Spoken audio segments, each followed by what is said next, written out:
We are sitting in the driver's seat of a 2016 Subaru Forester 2.5i Premium.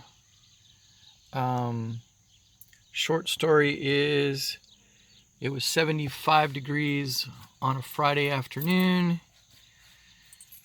That evening it was 50 degrees.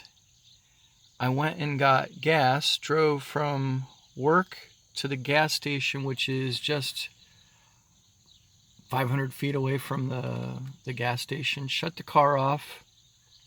Everything seemed fine. Came back to the car after adjusting the steering wheel. I pulled this and did a little change like that. Then I put the key in the car, and this is where we're at. Nothing.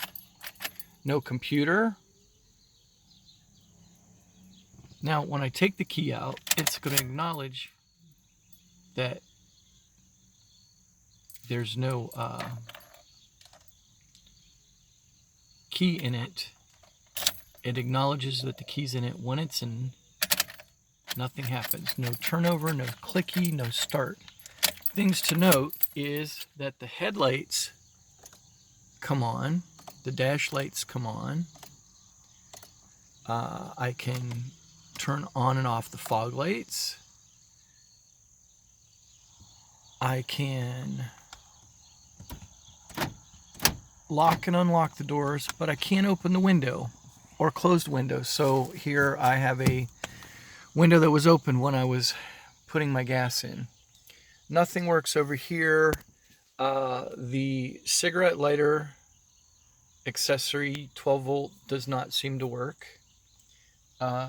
I can't get anything to work over here except the locks. So what I mean is this.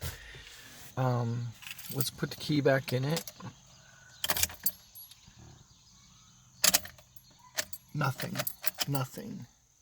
So therefore I can't open or close my window, so I've got an open window. Another thing to note is that I can use this, and that works. I can lock it. Anyone have any ideas? I'm all ears.